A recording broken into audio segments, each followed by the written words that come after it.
Yo cuando hablé de fuerza muscular, o lo que se le llama fuerza muscular.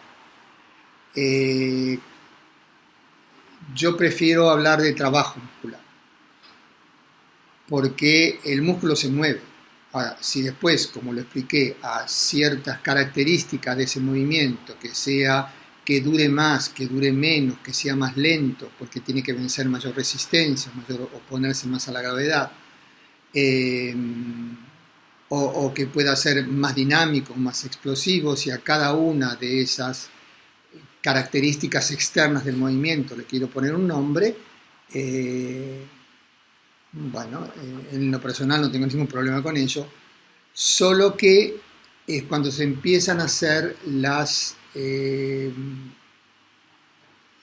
transferencias, ¿no? En mi época de estudiante y en mi época de joven profesional, se hablaba mucho de transferencia. Y después me fui dando cuenta de que no existe la transferencia en movimiento. La transferencia, yo transfiero 100 euros de este banco a este otro banco y en este tengo 100 menos y en otro tengo 100 más. Eso es transferir. Los conocimientos no se transfieren, los conocimientos se integran. Eh, entonces hay una diferencia entre transferir e integrar. Entonces, la preparación física o corporal, o como quieran llamarle, tradicional con sobrecarga, se dice que para mejorar tal tipo de fuerza hay que trabajar tal otro tipo de fuerza para transferir, y eso es mentira. Eso es mentira porque es dejar de considerar los factores que anteceden a el uso de la musculatura. Por ejemplo, si yo tengo que levantar y tomo un ejercicio clásico de pesas, si yo tengo que levantar, no sé, con la barra en la espalda una cierta cantidad de kilos. Si yo estoy desequilibrado, quiere decir que tengo más peso sobre un lado, o una parte de la barra está más baja, o mi mentón está en protuberancia hacia adelante, o el peso en mis pies está más hacia adelante o más hacia atrás o más hacia adentro. Todo eso va a impedir o a dificultar que yo levante esa cantidad de peso. Ahora, si yo organizo todo ese sistema riquísimo que es el cuerpo humano, lo voy a hacer hasta con cierta facilidad y con más repeticiones. Y hasta puedo poner más peso. Entonces, que me creció la fuerza, no es cierto. Lo que mejoró es la organización del cuerpo para oponerse a la gravedad, que es la que tengo naturalmente, más la cantidad de kilos que me puse en la espalda. Entonces, para mí el problema de hablar de fuerza o no hablar de fuerza, hablar de velocidad o no hablar de velocidad, es que se crean sistemas a partir de eso y se lastiman muchos jugadores. En su momento, uno de mis viajes a Argentina, el que era en ese momento entrenador del equipo nacional femenino, Guillermo Orduna, me pidió que diera un taller para las niñas y los entrenadores de la sub-16, de 16 años. Había varias chicas altas, y él me planteaba que había ciertas cosas que él creía que mi aporte podía ser interesante para las chicas y para los jugadores.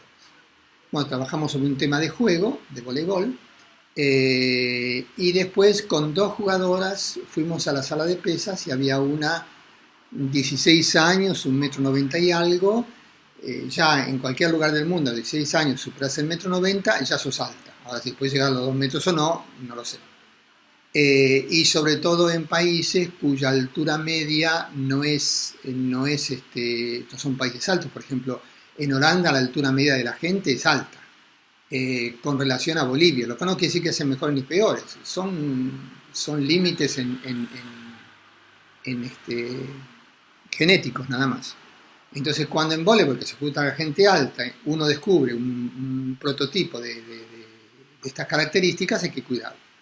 Y lo que tenía esta niña, que en la preparación física tradicional, por toda una serie de razones que exhiben los preparadores físicos, tenía que hacer sobrecarga. Y uno de los ejercicios de sobrecarga era la sentadilla. Entonces le digo, bueno, ponete la barra, pero liviana, no pongas el peso, porque tenía dolores en las lumbares. Bueno, hace el movimiento. Comienza el movimiento y yo la detengo. Y digo, bueno, ya está mal.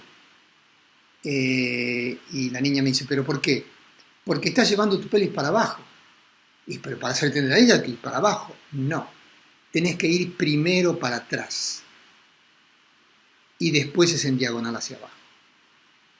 Eso cambia todo el movimiento. Va del dolor al no dolor. Suponiendo que ese ejercicio para esa niña, a esa edad y en ese estadio de desarrollo, sea algo prioritario. Que para mí no lo es, pero bueno, cada maestrito con su librito. Bueno, hay toda una serie de contraequilibrios que llevar la cadera para atrás, ¿de dónde la lleva?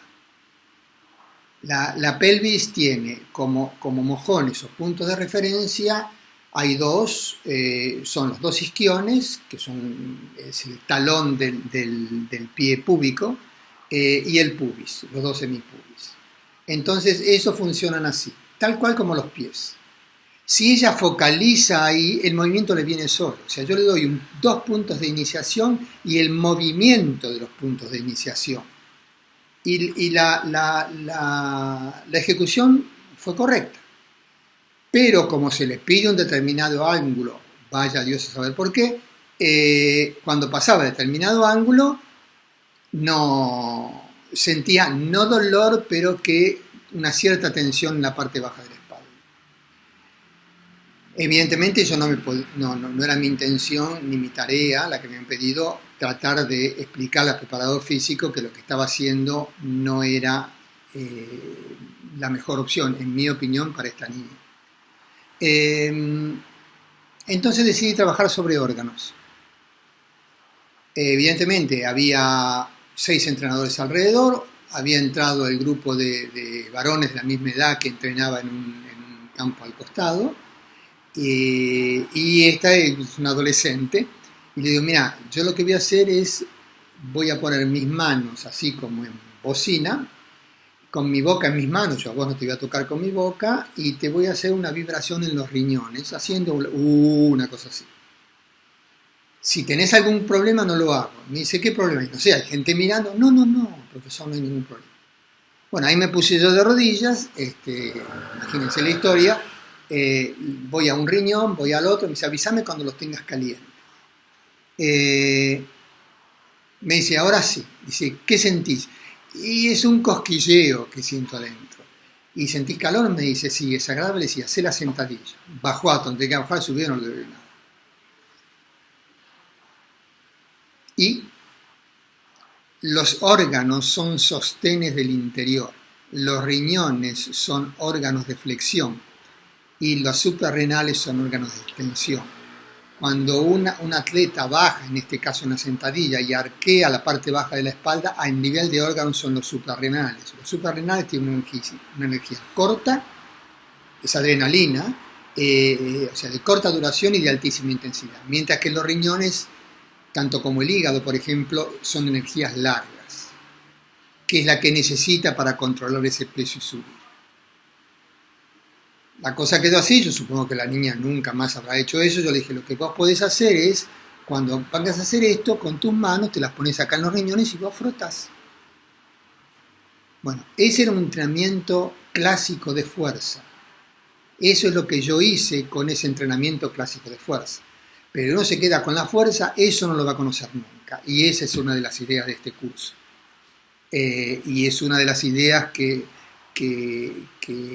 yo tengo en mente, tuve y tengo en mente, cuando, entre comillas, creé o le puse un nombre a lo que yo hago, que le puse Fundamento del Movimiento Humano, porque hablo donde están las fundaciones, donde están las bases, los cimientos del movimiento, y no es en la musculatura. Bueno, eso fue una aclaración extra que nos pido que compartan a esa pregunta. La segunda pregunta era, y yo no sé bien a qué parte de mi charla se refería, sobre los principios en posturología.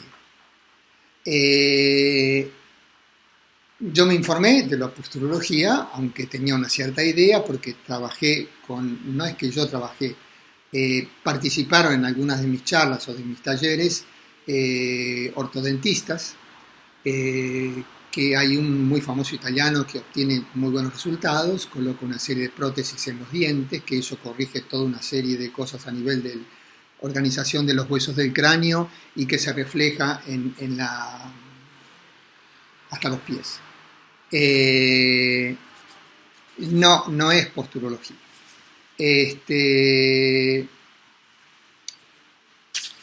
En lo que me informé es, en la posturología se habla de una historia clínica.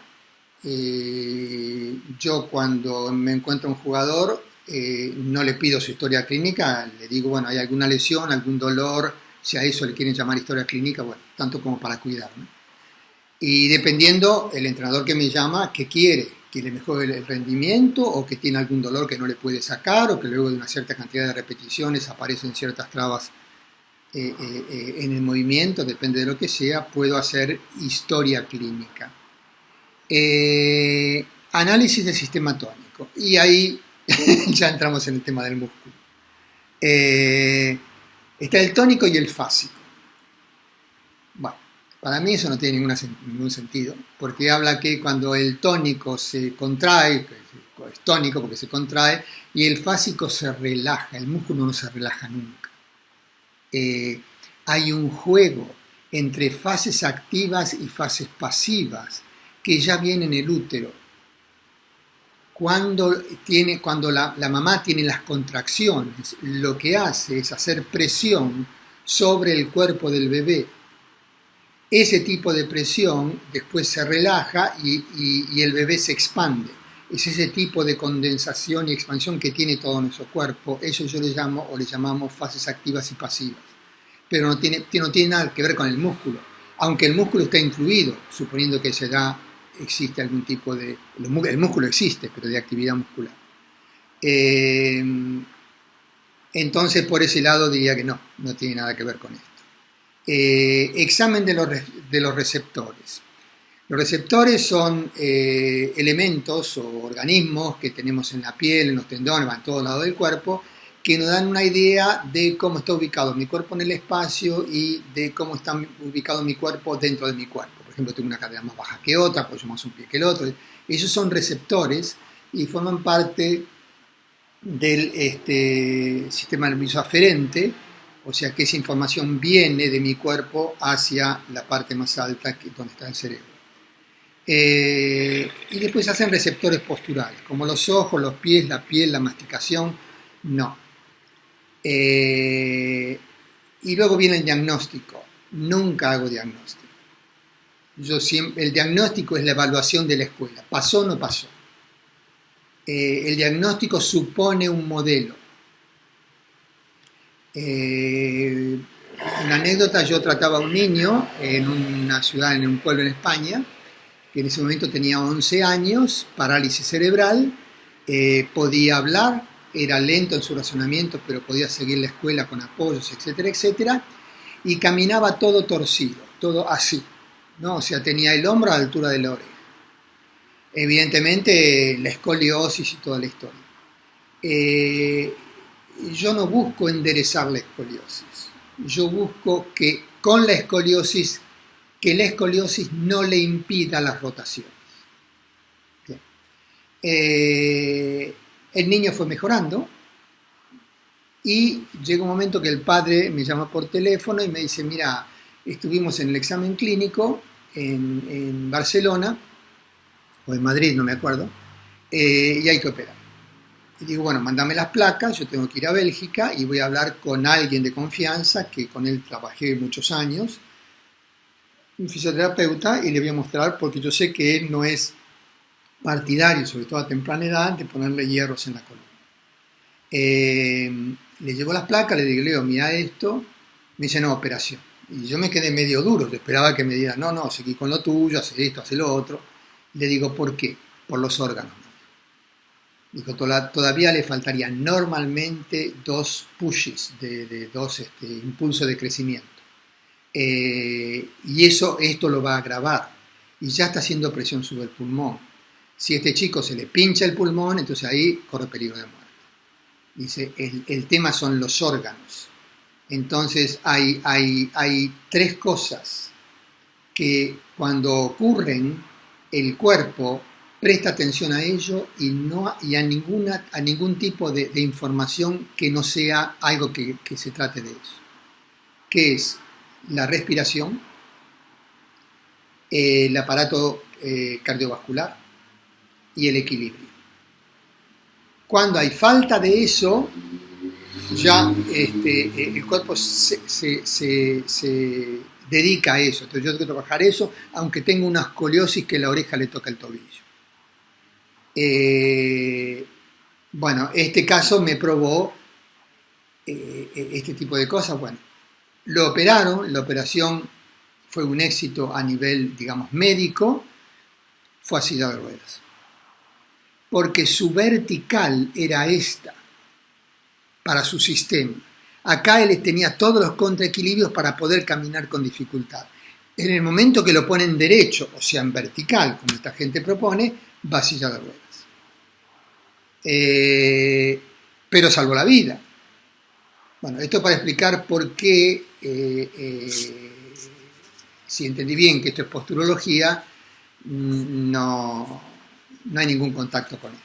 Y en cuanto a las posturas, hablando ya en general, y eso me ha pasado porque he trabajado o han sido estudiantes de mis cursos, profesoras de yoga, sobre las asanas o la postura. Entonces la gente toma la postura, lo que interesa cuál es la conexión dentro de la postura. Entonces muchas veces no tengo que llegar a la postura ideal para tener esa conexión, porque cuando yo me desconecto voy a empezar a mantener la postura de otros lugares que después vienen las hernias discales, los dolores de nuca, de articulaciones, etcétera, etcétera. Por eso nosotros no hablamos de postura, tenemos lugares de paso y lo más importante es ir a un lugar y poder salir de él. Lo más importante no es rolar de la espalda a la panza, es poder volver. Porque hacerlo rolar puede ser rolar, pero si no puede volver, entonces el sentido de ir no tiene sentido de volver. Y en cuanto al equilibrio, que aquí, y es cierto, hablan del oído interno, no es solo el oído interno. La falta de equilibrio, yo trato con niños que en el momento que yo lo estoy tocando y hizo así con la mano, quiere decir que está en alarma. Está fuera de equilibrio. Sin embargo, no se va a caer. Y él lo sabe que no se va a caer. Entonces yo fui muy lejos, fui muy rápido, fui donde vean, no sé qué pasó. Entonces el equilibrio, como lo expliqué, es ese lugar donde yo puedo ir a cualquiera de las 27 direcciones o a la mayoría de las 27 direcciones sin tener que hacer ningún tipo de arreglo para eso y que puedo volver. Y eso es capital en el deporte. Porque no siempre, yo no me olvido nunca, no me acuerdo en qué partido fue, con Maradona, seguramente fue un mundial, y creo que fue el mundial que ganó en México, que él era muy veloz, está corriendo y el jugador adversario lo toca, ¿no? Y le hace perder el equilibrio. Debe haber hecho como 6 metros en 4 patas y no perdió la velocidad. Entonces yo cuando lo vi dije, qué hermoso animal que es, no en el sentido de peyorativo de la palabra, sino que era un gato corriendo, y así corriendo cambia y se vuelve a poner de pie y no perdió el control del balón. Por eso era grande como jugador. Bueno, eso es equilibrio en términos de movimiento tal cual como yo lo digo. Y había otra pregunta que es ¿qué ejercicios usan? Bien, y aquí me quisiera dirigir ya más al contenido del curso. Generalmente, o sea, cuando se pide la inscripción a este curso, para los que estarían interesados, se le pide qué deporte practica o en qué deporte es entrenador, profesor, lo que sea. Existen 3 grandes grupos de deporte. Algunos son mixtos, otros son más puros. Uno es el deporte de lucha, como puede ser la lucha, como puede ser el karate, cualquier deporte olímpico de esos es un deporte de lucha. Donde, box, donde el objetivo es o acumular puntos de acuerdo al puntaje que se le va dando por determinado golpe hecho o no hecho, caída o no caída, o llegar al, que en el box sería el knockout, o en la lucha libre sería, creo que ponerlo de espalda, a una determinada posición a mantener durante tantos segundos y que se le da ganador. Bueno, eso tiene una característica ese deporte. Los otros deportes son, por ejemplo, los técnicos. La natación es un deporte técnico, la gimnasia es un deporte técnico, el atletismo es un deporte técnico, donde empleado en determinadas circunstancias, siguiendo una serie de reglas, por ejemplo, que el saltador en largo o el triplista tiene que pisar la tabla o detrás de la tabla porque si no el salto no es válido, y donde se mide o en tiempo o en distancia. Y esos son deportes donde la relación está mucho con cómo gestiono yo mi cuerpo. Y los otros deportes son los de juego, que puede ser con elementos o sin elementos. Por elementos yo entiendo, por ejemplo, el balón o el volante en bádminton o la pelota de tenis, etcétera, etcétera. Y es un deporte de juego y de conjunto o individual. Y en esos deportes, aunque son deportes de situaciones inestables y no son regladas como puede ser la de atletismo, o hasta cierto punto los deportes de contacto, el rugby es una mezcla porque es un deporte de lucha, pero también un deporte de juego. Hay deportes que por reglamento están ya pautados. Por ejemplo, todo deporte de red está pautado en dos fases. Cuando yo ejecuto el saque y cuando no lo ejecuto. Y es así que, por ejemplo, la experiencia que tuve yo con Carolina Marín en tenis, que el entrenador tenía dividido en 1-2, que era la otra persona saca su jugador, o sea, Carolina devuelve, después 1-2-3, siempre con el saque adversario, hasta llegar a 3, más allá, él metía todo en un paquete que le llamaban la fase rally. Y él lo que trataba de estabilizar es con el saque del oponente hasta la fase 3 y con el saque de ella misma hasta la fase 4. O sea, que ella sacaba, la otra le devolvía, ella devolvía, la otra devolvía. Y él había estudiado los partidos cuando ganaba y perdía puntos con el determinado jugador en qué fase. Entonces determinaban los porcentajes de puntos ganados y perdidos en la fase que él había establecido y en el resto. En voleibol se hace algo parecido. Hay otro deporte como el básquetbol que ya hay un tiempo de mantener el balón, que ya no se puede cruzar la cancha para atrás. Hay otro deporte como el fútbol que uno se la puede pasar tirándola afuera. O deteniendo la pelota, dársela de atrás, después salir al costado, o sea, se puede perder tiempo. Entonces todo eso, esa estructura del deporte condiciona el tipo de enfoque que yo tengo hacia tal deporte desde el punto de vista del movimiento. Pero en todos existe en la fase de entrenamiento una entrada en calor, una iniciación, que generalmente se hace con elementos de base, para pasar a acciones similares o de juego real, ¿cierto? Entonces, ¿qué ejercicios yo uso? Yo busco que desde la entrada en calor los 4 elementos que mencioné estén presentes. Que es iniciar el movimiento a partir de la pelvis en rotación. Observar los contraequilibrios, tener rotación y la visión, que es la última que se agrega. Por ejemplo, si yo tengo que tratar a un grupo de niños en un deporte donde el ensanchar el cuerpo es una cosa importante, por ejemplo, defensa en básquetbol, o los golpes en tenis, o la recepción del saque en voleibol, donde el espacio que está alrededor mío yo trato de ocuparlo ensanchando mi cuerpo. Y ensanchando mi cuerpo no es separar las piernas y separar los brazos, eso es rigidez del trabajo muscular. El ensanchar del cuerpo viene del centro del cuerpo, que es el ombligo. Y todo eso hay que vivenciarlo.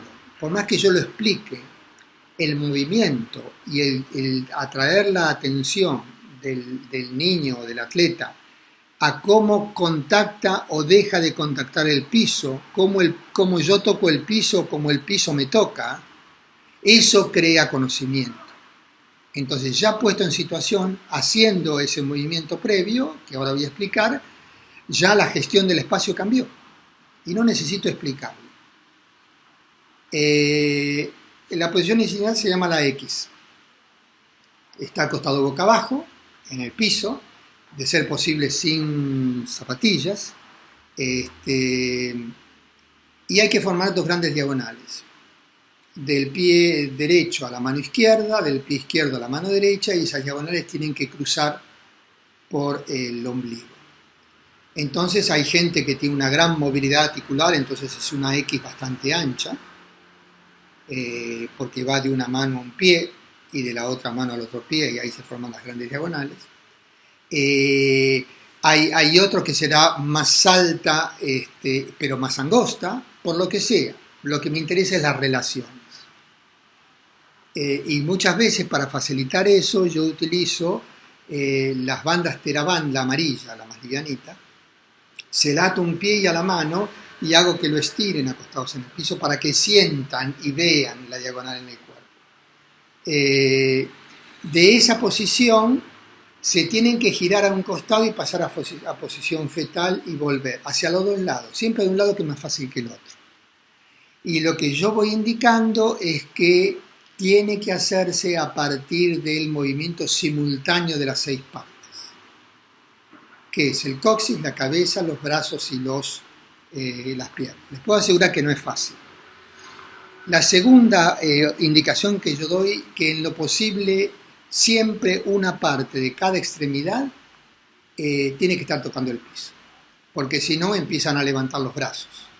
Y yo quiero que el brazo sienta el piso, entonces el brazo pasa todo por aquí. Al hacer esto, ya estoy en el saque tenis, en cuanto a la memoria motriz del movimiento.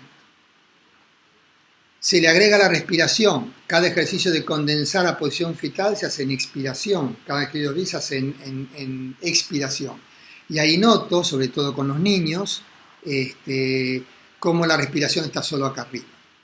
Entonces tengo que ir a trabajar la respiración. Se ponen de rodillas, como en una posición musulmana de rezar. Se ponen las manos, si no tienen otro elemento, en la panza, y la panza está contra los muslos, y yo le digo, respire y trate que en la panza empuje a los muslos. De ahí se cambia a que las manos van atrás, a los riñones, entonces que la panza empuje a los muslos, pero que la parte de atrás de la espalda empuje a las manos. Y ahí empieza la tridimensionalidad de la respiración y los saco de aquí. Los pongo acá abajo porque necesito que el centro, donde está el ombligo, haga esto.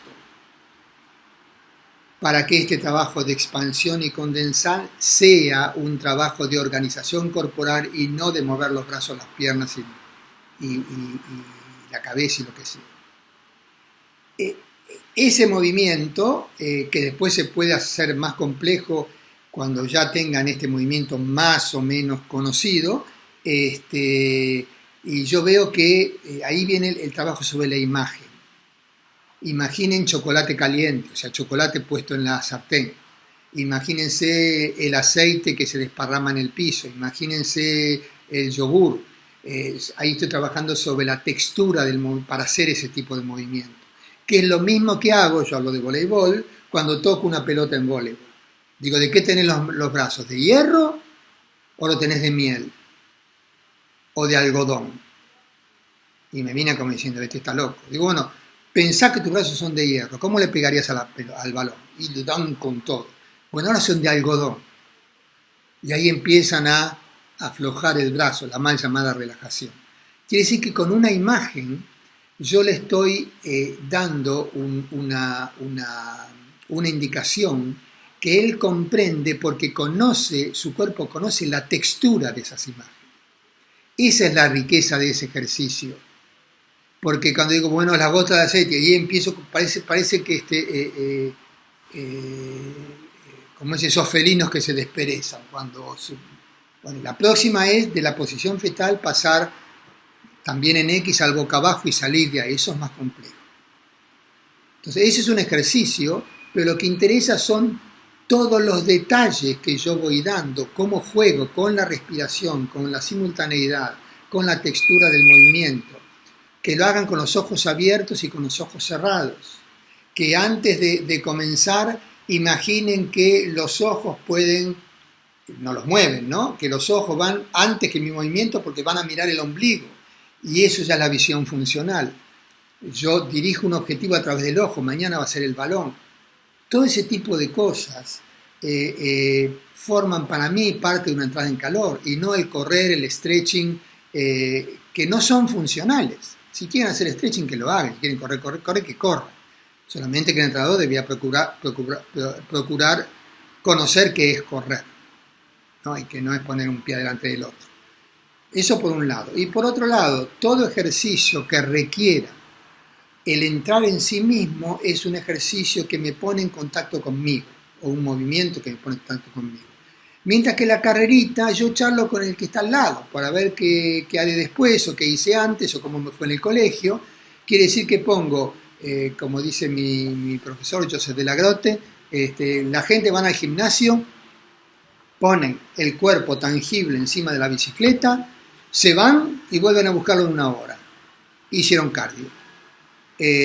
No pasa por ahí, por lo que hablaba de sentir el cuerpo. Entonces este ejercicio es una excusa para sentir el cuerpo, pero también entiendo que el entrenador que recibe esta información necesita alguna forma de la cual partir, si no queda todo en el Bueno, otro ejercicio es el estar sentado en el piso, en un banco sueco o en una silla, depende de la capacidad de la persona, con las piernas cruzadas y girar como una espiral, sentarse, y al hacer el giro completo ya los pies cambiaron de posición, voy para el otro lado. ¿Cuál es la indicación? Empezar con la cadera, que tu pelvis esté encima de los pies. Notá cómo los pies hacen este tipo de cosas, que es la pronación y la supinación del pie, que van a después ser capitales para, si es necesario, como en voleibol, como en básquetbol, como en tenis, como en fútbol, apoyar el talón del apoyo para que la parte movible tenga buen sostén. Otro ejercicio es el de una posición que se llama la del arquero, la del esgrimista, la del caballero, que es una rodilla en tierra y un pie plantado. Entonces ya es una posición más alta, la cadera está más alta. Y cómo de esa posición puedo salir para adelante, para atrás, para el costado girando, y ahí lo que me interesa es cómo, iniciando de la pelvis, porque ya está en posición erecta, iniciando de la pelvis, la rotación llega hasta la columna y la cabeza. Y de esa posición, con un pie adelante, o sea, un pie adelante y la otra rodilla atrás, si yo le digo ponete de pie yendo hacia adelante, lo primero que va a hacer es ir hacia arriba. Y no, tiene que desplazar la pelvis sobre el pie de adelante hasta que la rodilla que tiene apoyada role, y ahí sale el movimiento. Y con ese movimiento yo corregí el jump shot, el tiro fuera de la línea de 3 puntos en básquetbol, de un chico, estudiante de educación física, jugador de básquetbol, que vino a verme porque el nuevo entrenador le había cambiado la posición de pies. Yo estaba acostumbrado a poner el izquierdo adelante, bueno, no me acuerdo bien si el izquierdo o el derecho, y yo hacía lo contrario, era eficaz. Ahora me cambió la posición y ya no la meto. Y digo, bueno, desde el punto de vista que yo sé, yo estoy de acuerdo con tu entrenador. Ahora vamos a ver cómo hacemos la transición. Hicimos todo este tipo de ejercicios más otros en el piso. Habrá tardado 20 minutos toda la clase. Y digo, bueno, vamos a discutir otra cosa si querés. Esto ya está. Cuando vayas mañana al entrenamiento no pienses. Al otro día me mandó un mensaje, dice, profe, sin problemas, lo hice. porque si bien la indicación del entrenador en cuanto a la forma del movimiento era la correcta, no encontró los caminos para llevarlo ahí. Entonces esto es diferenciar claramente el proceso del producto. El producto era poner tal pie adelante porque era diestro, entonces en el hemicuerpo habría que analizar la visión y otras cosas. Bueno, yo lo que hice fue el proceso para llevarlo de donde estaba a donde él quería llegar, entendiendo desde mi punto de vista que en principio la indicación del entrenador tenía lógica en términos de movimiento. No por las razones que el entrenador esgrimía, porque él es un especialista en básquetbol y yo no, sino por lo que yo entiendo de movimiento, sea poco o sea mucho. Entonces, el curso va a tratar de esto. Muestra un ejercicio y si está el de natación, le diré, en este ejercicio, en esta parte, puede pasar tal cosa en tal estilo, confirma o no. Al de básquet, al de tenis, al de voleibol, etcétera, etcétera. Por eso es que el feedback es tan importante.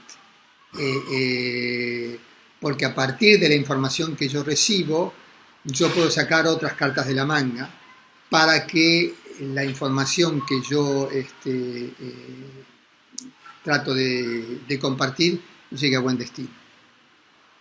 Bueno, la segunda parte del entrenamiento es cómo yo inicio. Entonces en voleibol tradicionalmente le pegan de arriba, le pegan de abajo. Le digo, no sirve. Tiene que haber un componente mínimo de juego. Y por eso siempre yo hago las entradas en calor, o propongo la entrada en calor, con balón de A3.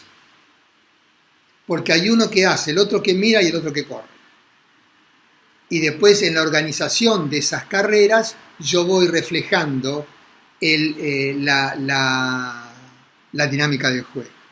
Yo a veces veo, y es muy conocido, los futbolistas en las entradas en calor que juegan un ejercicio que en mi época le llamaban el loco, que es un círculo que se van tocando la pelota y uno en el medio que trata de interceptarla. Digo, ¿qué parte del juego está haciendo? ¿Es para la reacción? Sí, pero para la reacción también puedo matar moscas. Tiene que estar contextualizado. Desde el primer ejercicio que hago la entrada en calor, sea el que propuse o el que ustedes quieran, hasta el último, tiene que haber una construcción de la situación. Por eso es que el entrenamiento es como leer un libro al revés, o escribir un libro al revés. Yo escribo el final, bueno, este tipo estafó al otro y fue preso. Y de ahí voy para atrás, para ver dónde nació la historia, pero el final ya lo conozco, yo tengo que conocer el final de mi entrenamiento.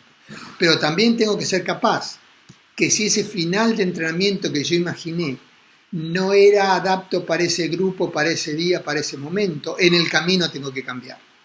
Y ahí está la artesanía de entrenar. Por eso es que los movimientos que yo ofrezco dan opciones, porque está en mi cabeza entrenar al entrenador, a tener opciones. Porque si está el tipo que dice no me gusta, si es un niño, no puedo presionarlo. Si es un profesional que gana mucho dinero, él me va a echar a mí. Entonces tengo que tener opciones. Esa es la realidad del deporte. Entonces, ¿cómo es la iniciación del entrenamiento? Y esa iniciación tiene que ser una parte significativa o conceptual de lo que yo busco al final. Por eso me fue muy fácil trabajar con Carolina Marín, porque el entrenador eso ya lo hacía.